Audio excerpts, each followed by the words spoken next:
पंजाब में औद्योगिक क्रांति को रफ्तार देने के लिए मुख्यमंत्री भगवंत मान ने सभी सेक्टरों के लिए समितियां की गठित। बोले, अब उद्योगों की मंजूरी के लिए नहीं करना होगा लंबा इंतजार।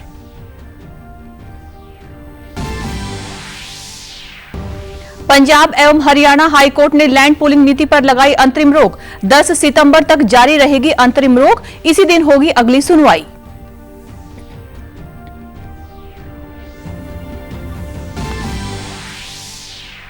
और स्वतंत्रता दिवस की तैयारियों को लेकर पंजाब में सुरक्षा व्यवस्था बढ़ाई गई। रेलवे स्टेशनों, बस स्टैंड तथा सार्वजनिक स्थानों पर बढ़ाई गई निगरानी। स्पेशल डीजीपी ने अमृतसर रेलवे स्टेशन का किया दौरा।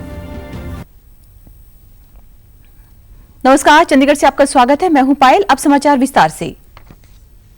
पंजाब के मुख्यमंत्री भगवंत सिंह मान ने राज्य में औद्योगिक विकास में क्रांति लाने के लिए शुरू की गई पंजाब उद्योग क्रांति के तहत आज Mahatma Gandhi state institute of public में एक बैठक करते हुए प्रत्येक सेक्टर के लिए समितियों का गठन किया। इस अवसर पर दिल्ली के पूर्व मुख्यमंत्री अरविंद केजरीवाल भी मौजूद थे। इस मौके पर मुख्यमंत्री ने कहा कि नए व्यवसाय के लिए आवेदन करने पर 7 दिनों के भीतर राज्य सरकार आवेदन की ऑनलाइन समीक्षा करेगी और आवेदन को किसी भी कमी के बारे में सूचित भी करेगी। अब हर सेक्टर की अपनी कमेटी होगी और बिना किसी देरी से योजनाओं को मंजूरी मिल सकेगी। उन्होंने कहा कि राज्य सरकार निवेशकों को दिए जाने वाले प्रोत्साहनों के सभी लंबित मामलों को निपटा रही है। वो तरक्की दी पौड़ियां चढ़दा रहे, जल्दी हुण पढ़ाई च नंबर 1 आ, हुण खेती च तां पहले ही सीगे, होर बहुत सारे वर्गां च पंजाब जिहड़ा उपर आ रहा है। पहलां तां 27वें 28वें नंबरां ते फिरदे सी ते इंडस्ट्री दे विच भी एक रोल मॉडल बनी है देश लई। और जिस दिन पंजाब नंबर 1 बन गया और उस दिन फिर देश नंबर 1 बनूगा। कहंदे भारत है वांग मुंदरी विच नग पंजाब दा। इस मौके पर आप सुप्रीमो और दिल्ली के पूर्व मुख्यमंत्री अरविंद केजरीवाल ने कहा कि नए व्यवसाय के लिए आवेदन करने पर 7 दिनों के भीतर राज्य सरकार आवेदन की ऑनलाइन समीक्षा करेगी तथा आवेदक को किसी कमी के बारे में सूचित करेगी। उन्हें शेष 45 दिनों के भीतर ही सभी स्वीकृतियां मिल जाएंगी। पंजाब एवं हरियाणा हाईकोर्ट ने पंजाब सरकार की लैंड पूलिंग नीति पर अंतरिम रोक लगा दी है। प्रदेश सरकार ने नीति वापस लेने से इनकार कर दिया था, जिसके बाद हाईकोर्ट ने इस पर अंतरिम रोक लगा दी है। इस मामले में अब अगली सुनवाई 10 सितंबर को होगी, तब तक अंतरिम रोक जारी रहेगी। जस्टिस अनुपिंदर सिंह ग्रेवाल और दीपक मनचंदा के डिवीजन बेंच ने लैंड पूलिंग नीति पर उठाए गए सवालों के हल के लिए 4 सप्ताह का समय दिया है। पंजाब सरकार अब 10 सितंबर को अपना जवाब पेश करेगी। अदालत पंजाब सरकार की दलीलों से सहमत नहीं हुई है। अदालत ने कहा कि नीति को लागू करने को लेकर समुचित स्थिति का आंकलन नहीं किया गया है। सामाजिक तथा पर्यावरण से संबंधित प्रभाव को लेकर भी स्थिति अभी तक स्पष्ट नहीं है। यह रोक किसानों व जमीन मालिकों की ओर से एडवोकेट गुरदीप सिंह गिल के द्वारा दायर जनहित याचिका के जवाब में लगाई गई है। याचिकाकर्ता ने दलील दी थी कि राज्य सरकार की लैंड पूलिंग नीति भूमि प्राप्ति एक्ट 2013 के उपबंधों का उल्लंघन करती है। अधिवक्ता चरणपाल सिंह ने बताया कि पंजाब सरकार की ओर से पेश किए गए तथ्य बेंच के आगे टिक नहीं सके। उन्होंने कहा कि लैंड पूलिंग पॉलिसी में कई तरह की खामियां सामने आई हैं। पंजाब गवर्नमेंट का जो स्टैंड है वो कोर्ट के आगे टिक नहीं पाया। मैं इसमें ये बोलूंगा क्योंकि जो SIA है, सोशल इम्पैक्ट असेसमेंट स्टडी, वो मिसिंग है। एनवायरमेंट क्लियरेंस नहीं जरूर हुई और जो RFCT LARR एक्ट 2013 का सेक्शन 107 है ना, वो डिवार करता है स्टेट को कोई भी पॉलिसी फ्रेम करने से। जो मल्टी क्रॉप्ड फर्टाइल लैंड है उसको ये अर्बन कॉलोनाइजेशन के लिए ले रही हैं। दूसरा इसमें पॉइंट था भी पटिशनर के जो खसरा नंबर है उनको पेपर में पब्लिश करने से पहले किसी ने भी पटिशनर से पूछा नहीं, ना किसी ग्राम पंचायत से पूछा, ना वहां की किसी लोकल अथॉरिटी से पूछा। स्ट्रेट वे इन्होंने इन नंबरों को नोटिफाई कर दिया। पंजाब सरकार की लैंड पूलिंग पर अस्थायी रोक लगाने के फैसले का पंजाब के विभिन्न दलों ने स्वागत किया है। भाजपा नेता फतेह जंग सिंह बाजवा ने इस फैसले को किसानों के लिए हितैषी बताते हुए कहा कि प्रदेश सरकार को सभी दलों से विचार विमर्श करना चाहिए। उन्होंने बताया कि भाजपा की ओर से इस नीति के विरोध में 17 अगस्त से प्रदेश स्तर पर प्रदर्शन किए जाएंगे, जो कि 1 सितंबर तक जारी रहेंगे। इस दौरान गांव-गांव जाकर प्रभावित किसानों से बातचीत भी की जाएगी। हाई कोर्ट ने भी उसी चीज के ऊपर गौर किया कि जो लैंड पूलिंग पॉलिसी बनाई है इस सरकार ने पंजाब में, that is not in interest of the farmers. High court ने इसके ऊपर अभी अपना इंटर्म फैसला स्टे पे रखा हुआ है।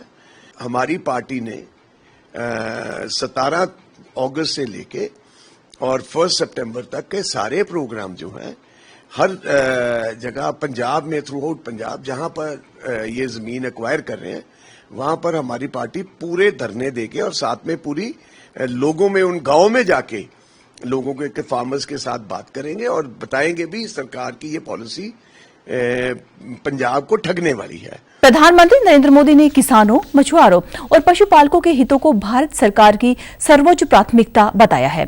उन्होंने कहा कि इन वर्गों के अधिकारों तथा हितों की रक्षा के लिए वह व्यक्तिगत रूप से कोई भी कीमत चुकाने को तैयार हैं। उन्होंने यह भी दोहराया कि भारत अपने अन्नदाताओं के साथ कभी कोई समझौता नहीं करेगा। प्रधानमंत्री नरेंद्र मोदी कल नई दिल्ली स्थित ICAR पोसा में आयोजित MS स्वामीनाथन शताब्दी अंतर्राष्ट्रीय सम्मेलन को संबोधित कर रहे थे। उन्होंने भारत के कृषि क्षेत्र को आत्मनिर्भर तथा टिकाऊ बनाने की दिशा में प्रोफेसर स्वामीनाथन के योगदान को याद करते हुए उन्हें श्रद्धांजलि दी। सर्वोच्च प्राथमिकता है भारत अपने किसानों के, पशुपालकों के और मछुआरे भाई बहनों के हितों के साथ कभी भी समझौता नहीं करेगा। मैं जानता हूं व्यक्तिगत रूप से मुझे बहुत बड़ी कीमत चुकानी पड़ेगी, लेकिन मैं इसके लिए तैयार हूं। मेरे देश के किसानों के लिए, मेरे देश के मछुआरों के लिए, मेरे देश के पशुपालकों के लिए आज भारत तैयार है। भारत को आंख दिखाने की कोशिश करने वाली ताकतों को प्रधानमंत्री नरेंद्र मोदी का दो टूक जवाब मिला। देश के हितों से समझौता न करने का संकल्प भी प्रधानमंत्री ने ऐसे व्यक्ति को समर्पित कार्यक्रम के दौरान लिया जिन्होंने देश में हरित क्रांति की अगुवाई करके खाद्यान्न के मामले में देश को आत्मनिर्भर बनाया। अंतर्राष्ट्रीय सम्मेलन की उद्घाटन अवसर पर प्रधानमंत्री नरेंद्र मोदी ने एक स्मारक सिक्का और शताब्दी स्मारक डाक टिकट भी जारी किया। इस सम्मेलन का विषय सदाबहार क्रांति, जैव खुशहाली का मार्ग रखा गया है। स्वामीनाथन की विरासत का सम्मान करने के लिए MS स्वामीनाथन रिसर्च फाउंडेशन तथा विश्व विज्ञान अकादमी ने मिलकर MS स्वामीनाथन खाद्य एवं शांति पुरस्कार की शुरुआत की। इस अवसर पर प्रधानमंत्री ने पहले प्राप्तकर्ता नाइजीरिया के प्रोफेसर आर्डिनेले को पहला पुरस्कार प्रदान किया। उन्होंने वैज्ञानिकों से पोषण सुरक्षा सुनिश्चित करने की अपील भी की। स्वतंत्रता दिवस के अवसर पर सार्वजनिक स्थानों पर सुरक्षा व्यवस्था को मजबूत किया जा रहा है। पंजाब में रेलवे स्टेशन, बस स्टैंड और अन्य भीड़भाड़ वाले स्थानों पर सुरक्षा व्यवस्थाएं सख्त की गई हैं। पुलिस के द्वारा संवेदनशील स्थानों पर अतिरिक्त कर्मियों की तैनाती भी की गई है। इस सिलसिले में स्पेशल DGP शशि प्रभा द्विवेदी ने अमृतसर रेलवे स्टेशन की सुरक्षा का जायजा लिया। उन्होंने पत्रकारों से बातचीत करते हुए बताया कि 15 अगस्त को स्वतंत्रता दिवस पर रेलवे स्टेशनों पर निगरानी प्रणाली को मजबूत किया गया है। उन्होंने आम जनता को भी सतर्क रहने की अपील की है। उन्होंने कहा कि यदि व्यक्ति को रेलवे स्टेशन जैसे किसी भी सार्वजनिक स्थान पर कोई भी कुछ अप्रिय दिखाई देता है तो तुरंत ही पुलिस को सूचित किया जाए। DGP ने सुरक्षा के नजरिए से किए जा रहे अन्य बंदोबस्त के बारे में भी जानकारी साझा की। लेकिन हुण 15 अगस्त नेड़े आ गया है। 15 अगस्त ਨੂੰ ਮੁੱਖ ਰੱਖਦੇ ਹੋਏ ਕਈ ਸਾਰੇ ਪ੍ਰੋਗਰਾਮ ਕੀਤੇ ਜਾ ਰਹੇ ਹਨ। ਸ਼ਹਿਰ ਦੇ ਵਿੱਚ ਕਦੀ ਬੱਸ ਸਟੈਂਡ ਤੇ, ਕਦੀ ਜੇਲ੍ਹ ਤੇ, ਕਦੀ ਰੇਲਵੇ ਸਟੇਸ਼ਨ ਤੇ ਵੱਖ-ਵੱਖ ਥਾਵਾਂ ਤੇ ਅਸੀਂ ਰੇਡ ਕਰ ਰਹੇ ਹਾਂ, ਕਾਸੋ ਕਰ ਰਹੇ ਹਾਂ, ਸਰਪ੍ਰਾਈਜ਼ ਚੈਕਿੰਗ ਕਰ ਰਹੇ ਹਾਂ ਤਾਂ ਜੋ ਜਿਹੜੇ ਮਾੜੇ ਅੰਸਰ ਹੈ ਉਹਨਾਂ ਦੇ ਉੱਤੇ ਠੱਲ ਪਾਇਆ ਜਾ ਸਕੇ, ਉਹਨਾਂ ਨੂੰ ਮਾੜੇ ਕੰਮ ਕਰਨ ਤੋਂ ਰੋਕਿਆ ਜਾ ਸਕੇ। देखो रेलवे स्टेशन पे ਜਿਹੜੇ ਲਵਾਰਿਸ ਵਸਤੂ ਹੈ ਉਹਨਾਂ ਵਾਸਤੇ ਇੱਕ ਟੋਲ ਫ੍ਰੀ ਨੰਬਰ ਕਹਿ ਸਕਦੇ ਹੋ, ਕਸਟਮਰ केयर नंबर ਰੇਲਵੇ ਦੇ ਤਰਫੋਂ ਇਸ਼ੂ ਕੀਤਾ ਗਿਆ ਹੈ ਕਿ ਕਦੀ ਵੀ ਕੋਈ ਵੀ ਸਮਾਨ ਤੁਹਾਨੂੰ ਸ਼ਕਤੀ ਸਮਾਨ ਅਗਰ ਦਿਖੇ तो इस नंबर ਤੇ तुरंत कॉल करो। तो वो किया जा रहा है। तो बाकी आज कमिश्नरेट वालों भी इतने चेकिंग की गई है। अमृतसर पुलिस ने 4 हथियार तस्करों को काबू करने में सफलता हासिल की है। आरोपियों से 7 पिस्तौल बरामद किए गए हैं। पुलिस कमिश्नर गुरप्रीत सिंह भुल्लर ने बताया है कि तस्कर एक बड़ी सीमा पार हथियार तस्करी गिरोह का हिस्सा है जो राज्य के सीमावर्ती क्षेत्रों में सक्रिय थे। उन्होंने कहा कि पुलिस के द्वारा स्वतंत्रता दिवस के मद्देनजर चलाई जा रही विशेष सुरक्षा अभियान के तहत आरोपियों को गिरफ्तार किया गया है। पुलिस कमिश्नर ने बताया कि यह आरोपी पाकिस्तान में स्थित तस्करों के संपर्क में थे तथा उन्होंने उनके द्वारा भेजे गए हथियारों को पंजाब में सप्लाई कर रहे थे। उन्होंने बताया कि गिरफ्तार किए गए आरोपियों में से एक सीमावर्ती दावके का रहने वाला है और उसके द्वारा पाकिस्तान तस्करों से संपर्क बनाए रखा जाता था।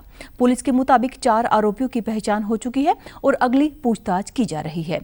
पुलिस आयुक्त ने बताया कि पूरे नेटवर्क की जांच की जा रही है जिसमें आर्थिक लेन देन, हवाला और विदेशी हथियार माफिया के साथ संबंधों की जांच भी की जा रही है। ये सारे across the international border Pakistan की तरफ से आए हैं अक्रॉस द फेंस, और इनको जो रिसीव करने वाले आकाशदीप, उसका गांव जो है बिल्कुल बॉर्डर के पास पड़ता है।